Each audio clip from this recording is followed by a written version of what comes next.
Hi dears, ഇന്ന് നമ്മുടെ 17th day of ചലഞ്ചാണ്. അതായത് 41 ഡേ ചലഞ്ചിന്റെ 17th ഡേ ആണ്. ഇന്ന് നമുക്ക് നിങ്ങളുമായിട്ട് ഷെയർ ചെയ്യാനുള്ളത് ഒരു ബ്രാൻഡ് സ്റ്റോറി എങ്ങനെ നമ്മുടെ ഒരു ബ്രാൻഡിനെ എത്രത്തോളം മികച്ചതാക്കാനായിട്ട് സഹായിക്കും എന്നുള്ളതാണ്.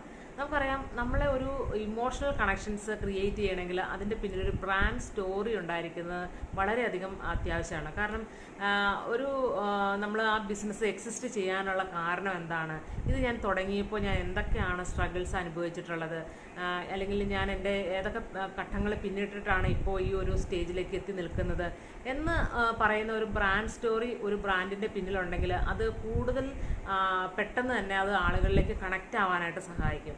സോ ഞാനിപ്പോൾ ഒരു പുതിയ ബ്രാൻഡ്, ഏതെങ്കിലും ഒരു ബ്രാൻഡിനെ എടുത്താലും ആ ഒരു ബ്രാൻഡിൻ്റെ പിന്നിലൊരു ബ്രാൻഡ് സ്റ്റോറി ഉണ്ടായിരിക്കും എന്നുള്ളതാണ്. സോ നമുക്ക് ഒരു ബ്രാൻഡ് ബിൽഡ് ചെയ്യാനായിട്ട് ആഗ്രഹിക്കുന്നുണ്ടെങ്കിൽ നമ്മളുടെ ആ ബ്രാൻഡ് ബിൽഡ് ചെയ്യാനുണ്ടായ സാഹചര്യം എന്താണ്, അല്ലെങ്കിൽ ഞാൻ എന്തൊക്കെയാണ് അതിനകത്ത് പിന്നിട്ട് വന്നപ്പോൾ അനുഭവിച്ചിട്ടുള്ള കാര്യങ്ങൾ, ഇതൊക്കെ വെച്ചിട്ട് നമുക്കൊരു ബ്രാൻഡ് സ്റ്റോറി ക്രിയേറ്റ് ചെയ്യാം.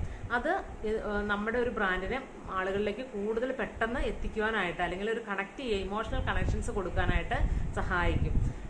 നിങ്ങൾക്കറിയാം, ഓരോ പുതിയ ബ്രാൻഡ് എടുത്തു കഴിഞ്ഞാലും അല്ലെങ്കിൽ ഏതെങ്കിലും ഒരു ബ്രാൻഡ് എടുത്തു കഴിഞ്ഞാലും അവർക്ക് അതിനോട് കണക്ട് ചെയ്യുന്ന ഒരു സ്റ്റോറി ഉണ്ടായിരിക്കും. അത് മറ്റുള്ളവരെ, ഇപ്പോൾ നമ്മുടെ ആ ഒരു ജേർണി എന്ന് പറയുന്നത് മറ്റുള്ളവരെ ഇൻസ്പയർ ചെയ്യുന്നതും, അതുപോലെ തന്നെ നമ്മുടെ ഒരു പാഷൻ എന്ന് പറയുന്നത് അവർക്കൊരു പ്രചോദനമാവുന്ന അല്ലെങ്കിൽ അവർക്കൊരു ഗുണകരമാവുന്ന ഒന്നായിരിക്കും. അപ്പോൾ അത് നമ്മൾ മറ്റുള്ളവരുമായിട്ട് ഷെയർ ചെയ്യുമ്പോൾ അവർക്കും അതൊരു ഇൻസ്പിറേഷൻസ് കിട്ടുകയും, അതുപോലെ തന്നെ നമുക്ക് ഇപ്പോൾ അറിയാം, ഒരു പ്രോഡക്റ്റ് എന്ന് പറയുമ്പോൾ ഒരു സാധാരണ പ്രോഡക്റ്റ് എത്ര വില കുറച്ചിട്ടോ വില കൂട്ടിയോ എങ്ങനെ വേണമെങ്കിലും നമുക്ക് വിൽക്കാനായിട്ട് സാധിക്കും. അതേസമയം ഒരു ബ്രാൻഡായി ബിൽഡ് ചെയ്ത് കഴിയുമ്പോഴത്തേക്കും നമുക്ക് ആ ഒരു ഇമോഷണൽ കണക്ഷൻസ് ഉള്ളത് കൊണ്ട് തന്നെ അതിനെ നമുക്ക് എത്ര രീതിയിൽ വേണമെങ്കിൽ നമുക്ക് കസ്റ്റമൈസ് ചെയ്യാനായിട്ട് സാധിക്കും. അതുപോലെ തന്നെ അതിൻ്റെ പ്രൈസ് നിശ്ചയിക്കുന്നത് നമ്മളായിരിക്കും. ആ ഒരു ബ്രാൻഡ് മറ്റുള്ള ഒരു പ്രോഡക്റ്റിൽ നിന്ന് വ്യത്യസ്തമായിട്ട് എന്തെങ്കിലും ഒരു യൂണീക്ക് ഫീച്ചേഴ്സ് ഉൾക്കൊള്ളുന്നതായിരിക്കും.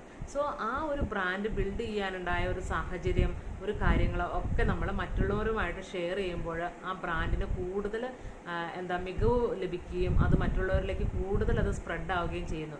സോ നിങ്ങളുടെ ഒരു ബ്രാൻഡ് ഉണ്ടെങ്കിൽ അതിൻ്റെ ഒരു ബ്രാൻഡ് സ്റ്റോറി ക്രിയേറ്റ് ചെയ്യുക, മറ്റുള്ള ആളുകൾക്ക് ഇൻസ്പയർ ചെയ്യുക. Thank you.